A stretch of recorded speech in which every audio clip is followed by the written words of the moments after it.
Howdy. How's everyone out there doing?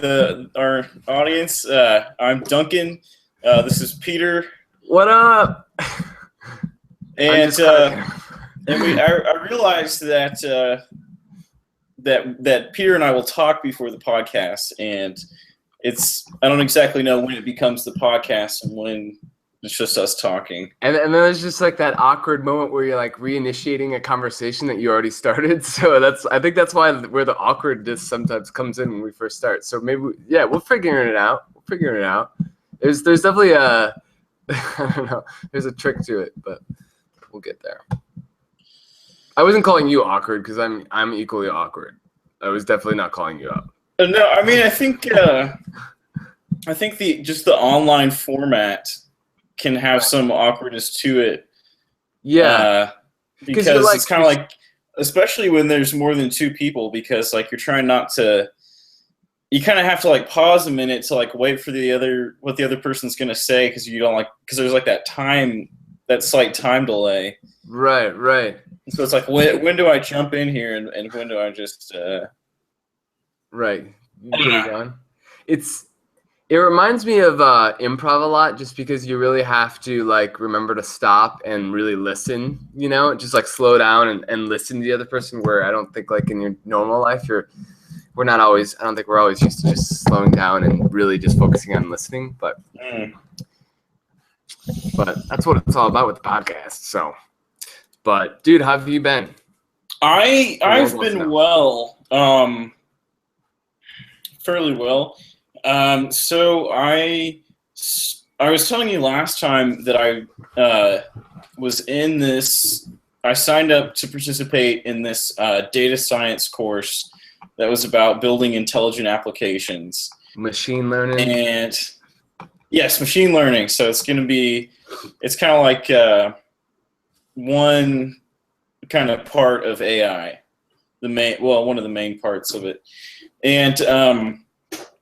So, and the reason I got interested in this class and in this subject is I think AI is really cool, and so I was thinking, hey, maybe this can be a path for me, just a lane that I want to keep open that I could possibly pursue. And so if I participate in this course, I'll figure out whether or not it's for me. Right. And so that's what I found out, and my conclusion after 3 weeks is that it's not for me. And how I got to that state was just like I don't want to be spending more time like coding on the computer, and that's what this would be. Yeah, so, you kind of have to like a lot of screen.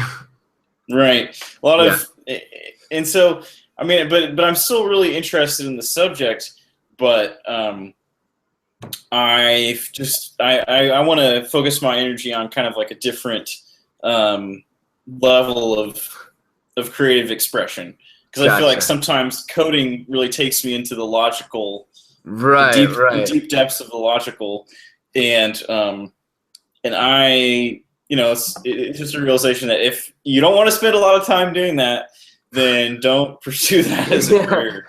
This is true. I mean, that's what I like about podcasts and like media, because you can kind of like be in that world, but like on the outskirts, like you can be behind the class window, like looking into the lab, but not actually have to like sit in the lab for 20 hours a day, Mm-hmm. Obviously, I don't know, but some people, you just have to be that type of person, I guess, or like really want to develop that side of yourself. But yeah, I totally get that. Totally, completely understand that. That's why I never got into coding, because I'm like, I just can't see myself wanting to do that. Like, I don't know. It's so fascinating and it's cool what you can do. It's just, it's just a different life. Yeah. I mean, I taught myself computer programming, but I feel like I'm more interested in like what you can build and like building stuff really fast, kind of working off my ideas. Gotcha. And but like the people at the work that hack away at this one feature for 6 months and then least in the. That's just it's too tedious for me. I'm like impatient. Right. And so like I don't want to learn something if I know that I'm not going to get some immediate benefit from it, or like I can't see how. To me, programming is just a tool to achieve something that I want to build, Right. and I often get impatient with that process to the point where it makes me not want to learn more. Right. So this is a thought that I've been thinking that just like the interface, the way that we talk to machines really sucks right now, and in that Right. it's like it's still this linear 2D print kind of interaction. Right. We're still it's like it hasn't like that. Yeah. Well, I mean, like I'm thinking like for coding especially. Okay. So like, Right.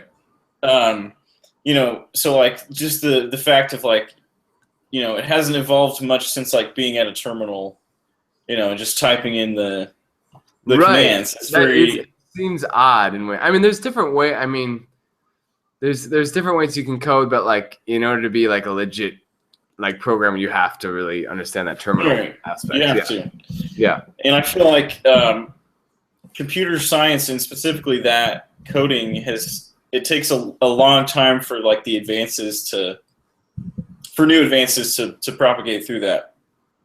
And so my idea was to try and build some kind of visual interactive kind of coding environment that would like take advantage of VR technology and stuff like that, to where That'd be sick. Where you wouldn't be looking at just like these lines of codes that you have to You're read. in it.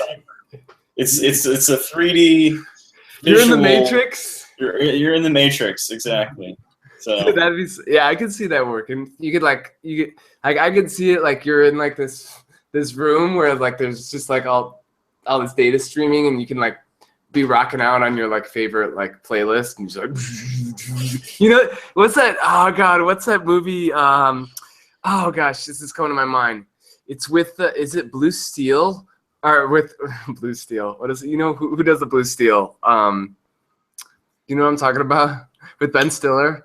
Oh, he does the Blue Steel, and then there's that other guy who's like the crazy programmer dude that like has his own. He's like this like, oh, what was that? Dodgeball? Maybe it's Dodgeball.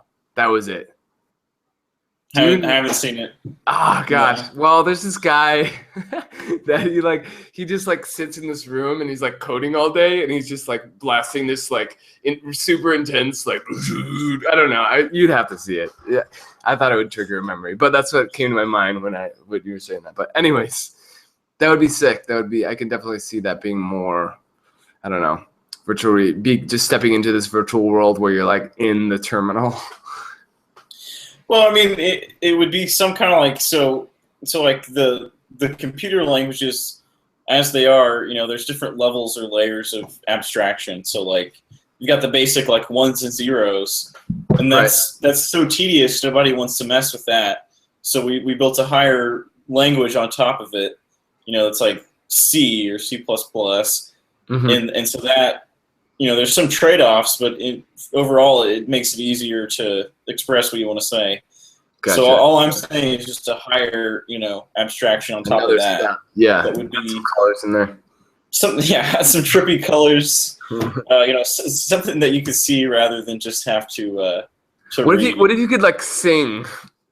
You could like sing the like.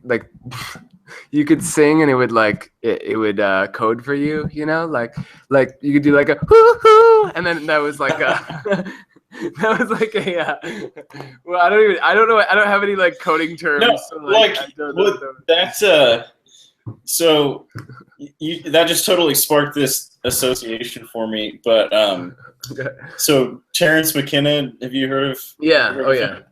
So he was an ethnobotanist, and so he studies psychoactive plants.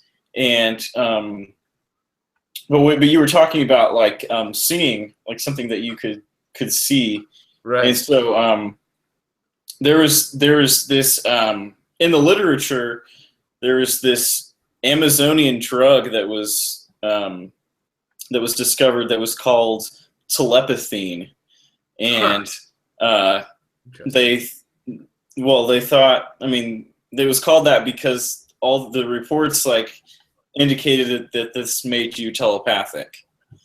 And so there was like reports of this in the literature and whatnot. And so Terrence went to South Africa to like go investigate this, sketchy South American shamanistic tool. And what he found was the ayahuasca shamans of South America in the Amazon basin, and telepathy was just like one part of their brew that they gave you. And what he found was that it didn't make you telepathic in the sense that you could read someone's thoughts, but the effect of it was that you could see what they were saying. And so like for see what they're saying. So it's actually, it's like you were describing it. So the shamans would lead this ceremony where everybody would drink this brew that had the plant in it, and the shaman would sing songs to guide you through this, life, death, rebirth kind of psychedelic experience. Gotcha. But the hallucinations that it produced were very specific. This is according to him. And so it's like the shaman's song, like each note, like a C, a third C in the second octave would be like a particular shade of like blue in a certain place. Okay. And then like a different note or like a different song would be something else. Gotcha. But it was like reproducible to the point where it was like, you could literally see what the song was about. And supposedly it was consistent between people, like they compared their experiences. Wow. And it was crazy. That's like coding in our reality. That's really cool. Yeah, I could see. I mean, I'll be curious. It'll be interesting to see. Like, I could see one day, like a science article coming out and be like, science suspect DNA is, created through sound waves, or I don't know, something like that. That like on like a very minute level, like they're coded through sound. That'd be kind of crazy. Through the wavelengths of sound, or like how like maybe like the sound, how sound like the frequencies that were available when you're giving birth have like or while you're developing have a huge impact on who you are. Maybe like that could be interesting too, but I don't know. But I mean, who knows what they'll discover, man? Like I don't know. If you take a biology class or for me, when I was in biology, what that pointed out to me was like, there's so much that we don't understand about how life works at like the lower levels. Oh, absolutely. It's like astounding to me. Like just I wonder if I can find a picture of this, but do you want to go to your next topic? And I actually have something to add on to that while you're looking. Okay. Okay. So yeah, so I've done like neurolinguistic programming. When I was growing up, basically through college, that's something I learned and practiced a lot. And one of the main aspects of one of the techniques that I learned is using these. What am I? Man, why am I forgetting what they're called? Tuning forks. Sorry, using tuning forks with different frequencies, and the frequencies were particular to the chakras, and so each chakra has a particular frequency that's associated with it, and these chakras were related to specific emotions. So like, anger, fear, that's like a root chakra type of energy. It stems from that kind of frequency. And I actually have it. Actually, it's right here. 1 second.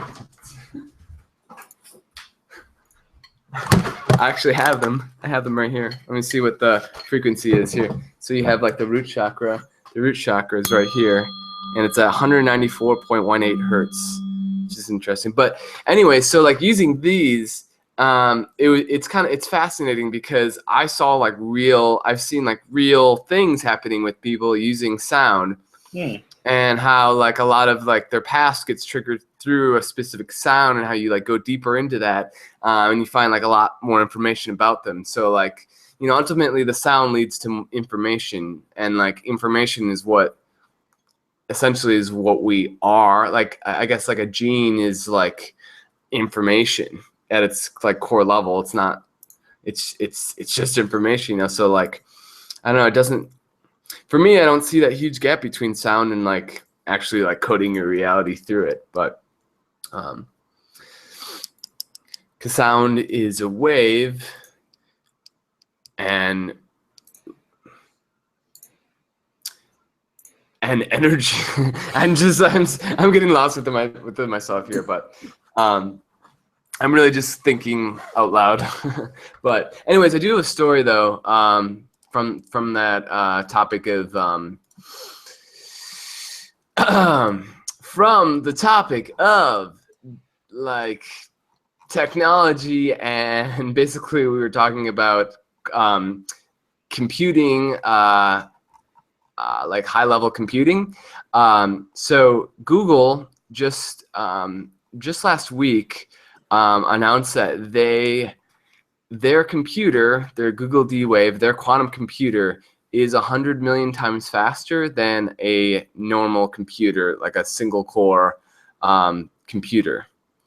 And they've had this computer for a while now, and actually I kind of want to show this, see if I can get this up here. They've had this computer for I don't know, I think they got it like 2 years ago or something like that. And there's the picture of the computer. But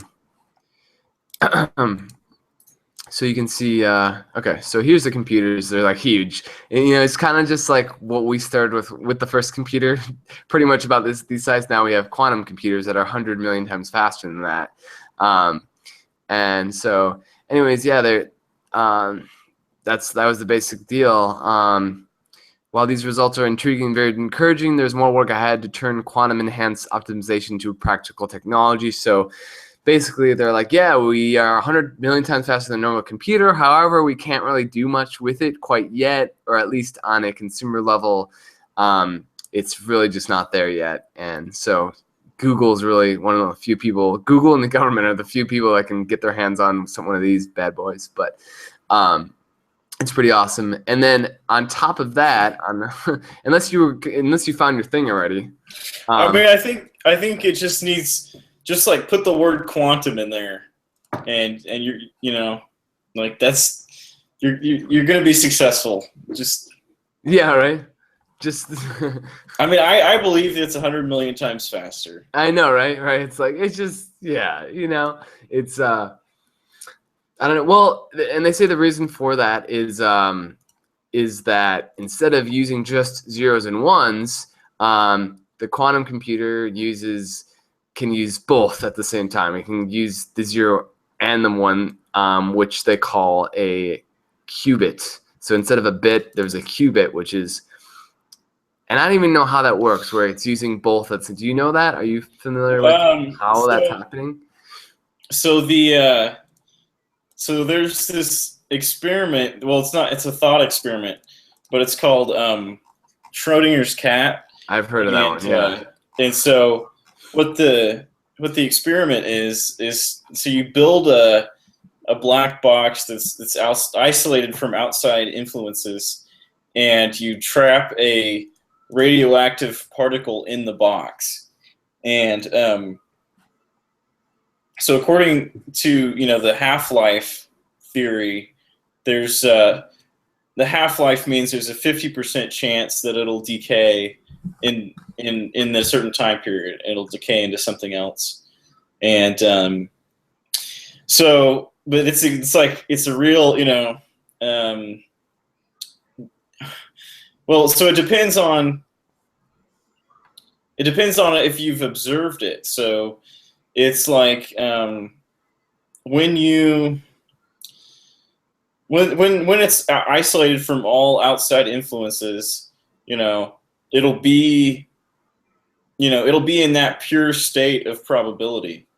And so it's only when you like measure it to see, okay, did it flip or did it not flip? You know, is it the same or is it different?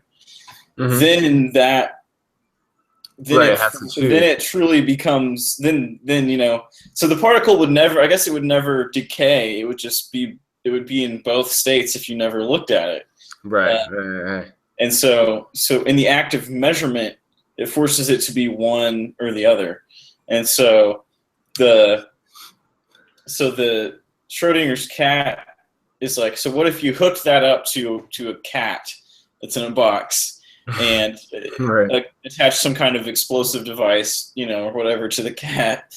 And this is really sadistic, but no cats were actually harmed in the making of this thought experiment, Yeah. hopefully.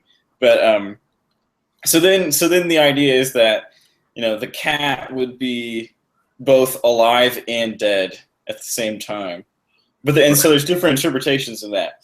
And so the point of that is to show that, like, that's a ridiculous, you know, that's a ridiculous way. That couldn't really be true. And so, but how quantum physics is that, you know, we have these equations that we know that they fit the data, but there's like multiple interpretations of what that means, what the implications of it are for us. And so they're, you know, they'll test, and this is an unsolved problem in physics. And so there's different interpretations. There's like the Bohm interpretation, and there's the more, you know, there's more conservative and more woo-woo interpretations of quantum physics. Right. And so the more woo-woo ones tend to go into the idea that in the uncollapsed state, there's like two, you know, the cat is alive in one reality, and it's really like, so John Wheeler his idea was like the many worlds, or like the branching worlds idea. Right. So like at each point, like, I guess, you know, at the start of the experiment, you know, there's one reality, and then it branches off into a reality where the cat's alive and the cat's dead. Right. And so like every point in time would be branching out of like all the possibilities of what could happen. So I mean, and so that's kind of a science fiction-y interpretation, but I don't think it's been proven false or anything like that. So are you saying that Google's computers have cats inside of them? That seems like some sort of like PETA, like labor law violation. There's no Legit? no cats. No There's cats. no cats. There are But no that's- cats inside. Are you sure the D-Wave does not have? You sure? Are they monkeys? I'm fairly sure. They're like half dead Um, monkeys in there. But like, so yeah, there's dead monkeys. But so like for the D-Wave, how it works is that and this is, people think this might be how our brain works as well, that our brain might be taking quantum effects to use. And so it's like there's so there's like for computer programming, you can think of it like there's like a, you know, there's a problem and there's a solution. And Right. so like the classic problem is called the traveling salesman problem. And so it's like there's a salesman in the Netherlands where, you know, all the stores are, you know, far away from each other. And Okay. so, and they're not on a grid or anything. And so he's trying to find, you know, he has to go to all the houses, but he has to figure out in what order to go to the houses and minimize the time that he has to travel. Gotcha. Right. So a classical computer would have to compute every single variation of the path. And so the more, houses there are, the more complex that equation gets, and it gets complex very quickly.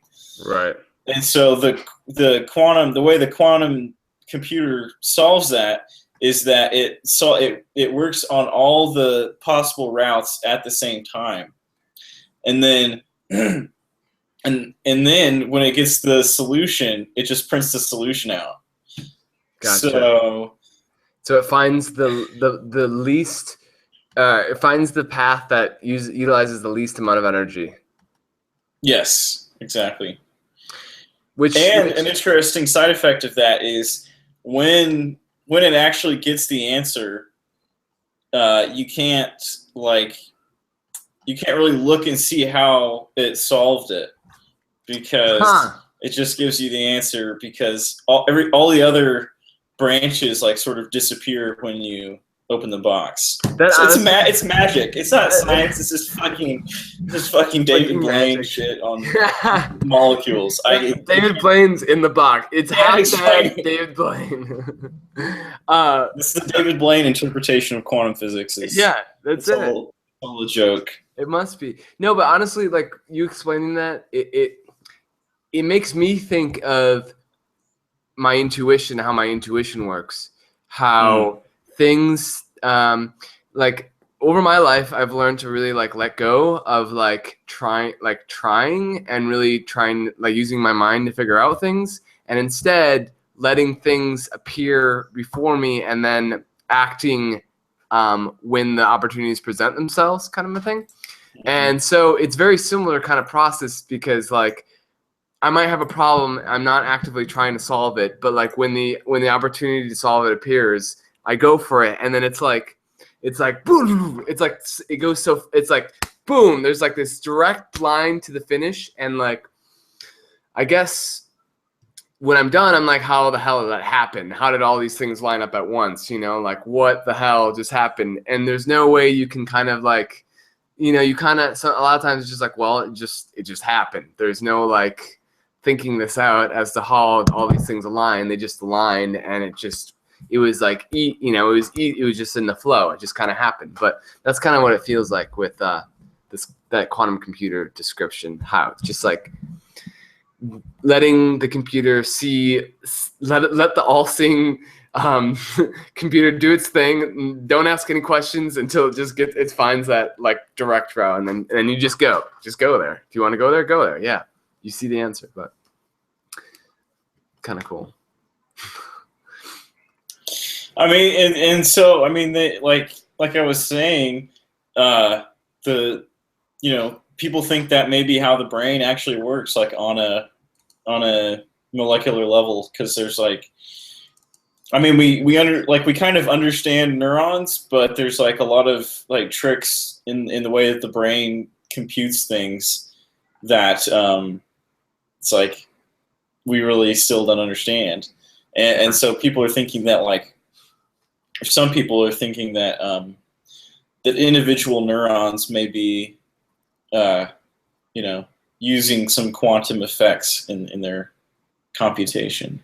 I mean, I think that would be, I guess, what do you feel? Do you feel that could be a link to how our intuition works in the first place? How our brain can conceptualize things that we aren't aware of right away, but we come, you know what I'm saying? How are, I wish I had a good example right now, but I'm just curious, if maybe we have a greater understanding of things that we're not consciously aware of right away, but there's a lot more processing that's going on that we're not aware of until we finally kind of see it, and maybe some of us are more aware of that process than others. I mean, I think that's that could be the difference between your logical part of your mind and your creative part of your mind. Right. Which I mean, I don't want to put too much stock in the whole left brain, right brain thing, but there definitely are processes that work in a linear logical way and then Right. there's processes that work all at once in a parallel fashion. Gotcha. Right. Yeah, makes sense. Yeah. So speaking of parallel fashions, I love making these transitions. I just want to show you this because this is another kind of extension of like the computer thing that we're talking about. So here is a picture of what one of Google's automated cars, how they see the roads. So you can see like it's basically has an idea of what's everything that's going on the street here. But apparently Google they've had multiple meetings over the last 2 years with the UK's government because United Kingdom is apparently very open to the idea of automated driving, and they foresee them being the first to adopt these new cars and then spreading them worldwide, which is kind of interesting. But yeah. Well, it's not going to be America that's going to be first. I'll tell you that, man. Why do you think that is? Because we're the nation of the automobile. Like we love our cars. Right. We love to drive. We want to be in control. You know? But really, like I was reading about this. I mean, I think that's I'm about to delve into a different topic, but okay, go for it. Okay, that's cool. So I feel like I'm still personally piecing together what happened, or just like understanding in a deeper way what happened in the financial crisis that we were talking about in like 2009, like where the global economy was on the verge of meltdown. Okay. And we just kind of narrowly avoided that. But and this is like things are like clicking in my mind that I hadn't pieced together. And so if you think about what our currency is based on, right? It's based on faith in the American government to back that money. Right. There's no like the Fort Knox, there's not enough gold in Fort Knox to cover the dollars, all the dollars that are in circulation, right? So it has to be based on something else, because it's not based on gold. We know that. Although it probably should be if we were going to play it safe. But so it's based on the faith in the U.S. government to deliver those dollars if asked for. And so if you think, what are the two things that Americans like overbuy and really love? And it's houses that they can't afford and cars that are big and stupid and inefficient and waste waste gas or whatever, fuel. And so the credit crisis, the crisis, there was like so there was the housing part of it that I think we talked about, and then there was at the same time there was like an automobile crisis that was happening, and what the reason behind that was like in the late 90s and like early 2000s, fuel was really cheap. And so, what was popular were like these SUVs and like the big sports utility and trucks and stuff like that. And so, so there's only like there's the big three car makers in the United States, and they like all focused on these like, wasteful gas guzzling SUVs, and you see people driving around in their dumbass Escalades and all this stuff. Right. And you think, okay, when is this all going to go to hell in a handbasket? Well, anyways, there was in the early 2000s, there was an energy crisis, which was oil got really expensive, right? And so this totally doesn't have to do with anything with our wars in the Middle East. But so anyways, so energy becomes really expensive, and now all the car companies, all they make is these SUVs, and now no one wants to buy SUVs. And so two of the big three car companies, filed for bankruptcy, and now one of them is owned by the United States government, and the other one is owned by the labor unions. And so, but we labeled these things as too big to fail, and so we bailed them out, and and so hopefully they're correcting themselves, but it's, I kind of forgot where I was going with that. But, so anyways, so that combined with the housing crisis was like, okay, our car practices are fucked, and that's like a huge portion of the economy. We'll destabilize if these companies go under, and then the housing thing happened at the same time, and so it's just like, so yeah, I mean, the global financial system was like, on the verge of a meltdown because of this. Right. And so, who's to say that can't happen again? Or like, have we really like learned from our mistakes of, I think people just go back to the same old like practices. I don't know. Yeah, I don't know. Like, I think that, I guess, I always try to think back to like what could be like a root cause of this, because I think the root cause goes way, way, way back, like a lot further.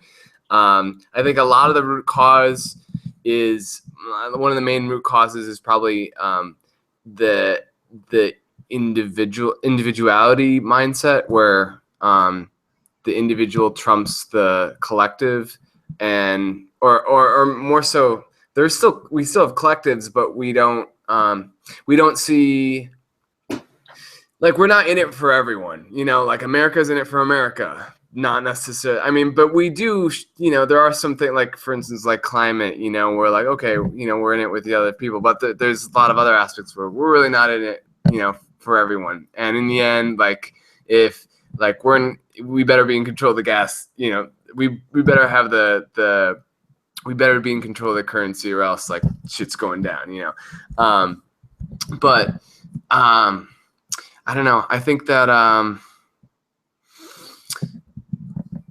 So you think the root cause is like kind of like American individualism, like I think it's glamour. Like the American dream that's like, I think it's glamour. Yeah, I think it's glamour. Yeah, I think it's the desire, the desire to be like so it's kind of like an obsession. It's kind of like an obsession with material. I think it has to material possessions. I think it has to stem from there. It has to, because I guess what I'm doing is I'm going back. I'm looking at like these, these Indians, or like people that are very like in touch with nature and in harmony with nature, like and with like, it's just, they're very different. And I think that like one of the things that you see initially is that like there isn't like that glamour there. It's just not there at all. Like, it's not, I mean, they dress in particular ways, but like they're not like, it's not all about like fashion. It's not all about like what's the coolest thing. It's about like what's the most functional thing, and what is like helping the good of the whole, and who had like, how does my role like serve the whole, how does my individual role serve the entire whole, and I think like that's like a very big focus. And like, if my role is like having a negative impact on this whole, I don't know, like that's part of it too. But of course you have these tribes that are also killing each other. So then you have like this, I guess like I just, for me, I think I would need to step back into like God's shoes and be, or like like an infinite creator's shoes, and be able to see from all the perspectives. I can't do that though, and that's where I'm like, fuck, I'm like, shit, because I'm seeing my own limitations, my own perceptual limitations, and I'm like, well, how do you like, I don't know how you move beyond that. Like, there's always this kind of division occurring, even if you like find this harmonious group. There's always this like, there's this other group, and then there's this, there's resources, and then there's competition for resources, and you see how have you ever heard like and sorry for going and rambling, but have you ever heard of like the egalitarian versus hierarchical sort of full circle kind of evolutionary pattern? Have you ever heard of that? Anything? How egalitarian societies eventually move into hierarchical societies when the amount of information once there's like a certain point reached, they have to move into a hierarchical structure or else it collapses on itself because there's too much information. Have you ever heard of that? No. Well, yeah, I guess like, and I wish I had like specific references, but apparently if after you get to like 150 people, like the egalitarian style is like almost like impossible to like upkeep. So you have to move in a hierarchy, or at least like I guess like in the past, like a lot of tribes were that way, and the ones that would dominate, it would get to a point where there'd be hierarchical tribes. Yeah, I don't know if I'm saying that word right, but tribes that were structured in a hierarchy that would dominate the resources because they could grow bigger and faster at that point. However, what's interesting is there is a point where the hierarchy is no longer efficient, and the egalitarian approach becomes much more efficient and useful, which I think is what we're kind of seeing today. And like with like like crowdsourced apps and such like that, like TaskRabbit or what's another crowdsourced app? Uber, or it's probably a better example, Uber. Where it's kind of like this, it's like it's not necessarily a hierarchical structure. It's more of like a decentralized approach to distributing goods and services. But I kind of went on a crazy tangent there, and trying to think where bring it back. But so, I mean, it seems kind of like the endless flux between order and chaos. Yeah, I think maybe that's it, dude. I think you hit it on the nail on the head there. There is no like perfect, like there is no like, I think perfection is that deviation between the two. It must be. As much as chaos sucks, it's also awesome. I mean,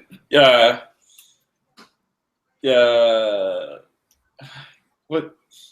Oh, let me find this quote. Hold on. While you're looking, I guess I could say like some of the worst times of my life have also led to some of the most blissful moments, which I definitely did not experience during like some of like the best times of my life, which are interesting. But so overall, there was this overlying darkness. There was like these moments of like very, very defined light there. It's kind of interesting. So I believe the quote is, one must still have chaos in oneself to be able to give birth to a dancing star. I say unto you, you still have chaos in yourselves. That's awesome. Nietzsche. That's awesome. Yeah, absolutely. Yeah. I think we grow up, first 18 years, we're very like chaotic beings. And then I think that like we start developing this sense of structure within ourselves and process, and we start understanding how to like build things, and we really kind of like love that part of ourselves. But I think there's that like inevitable fall back into that chaotic structure where you just kind of be like, like let it all go and see what else comes about, what can come about. But maybe that's like the midlife crisis. the quarter life crisis. Yeah, or those. I feel like my waves are a little bit. You're already on your midlife crisis? I think I've definitely experienced the midlife crisis already. Definitely. I can't say you're only slated to live to 60. Yeah, I'm pretty. Yeah, I've already went. Yeah, once you hit it, it's like it's going down here. No, well, I think that like I don't know. I think that I don't know. Maybe there is more midlife. I get here. What am I trying to say here?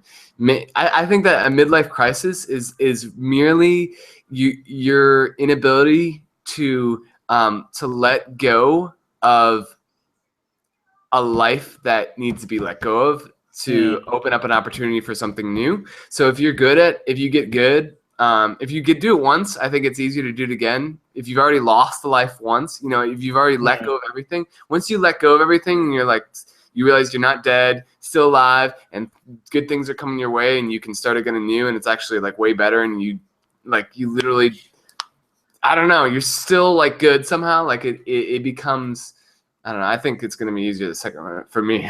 I know it's going to happen again. I'm okay with it. I'm going to be more okay with it. I know that. So, and I won't call it a crisis. I'll just call it my chaotic, like. Your chaotic restructuring. Yeah. I'm going to start like a healing technology. I'm going to call it chaotic restructuring.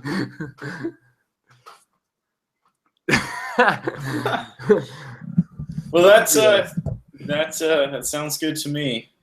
Cool. Let's do it. I mean, I feel like you can kind of ignore the. I mean, I think there's chaos, going on underneath at some level all the time, and you can kind of ignore it, but sometimes it just can't be ignored, and it kind of shakes you and startles you and knocks you out of what you previously thought you were. So right. Oh yeah. That's what I'll add to that. Definitely. Yeah. Well, I think the most difficult part is that your left brain, it really has a lot of difficulty letting go of these parts of yourself because it's established this like identity. It's like, oh, all this information that like makes so much sense. That's like you can utilize and like. It's like this very strong identity has been structured, and it's like, why would you let this go? What would be the point of letting this go? And your right brain's just like, dude, like you can do so many different other things and experience so many different. You can't experience those things if you're holding on to this thing, And so there's like that battle, and then eventually, the right brain wins, but hopefully. Well. I think I'm gonna call it a wrap on that. That's fair. Sounds good. Stuff, but good talk. Yeah, it was good talk. Yeah, man. Maybe maybe one it would be a really sweet podcast is to like go to Google headquarters and like just like play around on that's not a bad idea, man. Like, do you know anybody that works at Google? I don't. So that's not a good start. I'm curious. Like, I wonder if they do have tours. I wouldn't be surprised if they. Or at least just like find something like a particular figure out what is going on in the Austin branch of Google. Oh right. Like, figure out what their specialty is, and then like see if you could link up with that. Yeah, that would be interesting. Definitely. Cool. Well, let's look into that, and then the live show at some point. Yeah, we might do a live show sometime. Not that this isn't live, but live. More live. Show with a live audience. So yeah, that'd be crazy. Crazy awesome.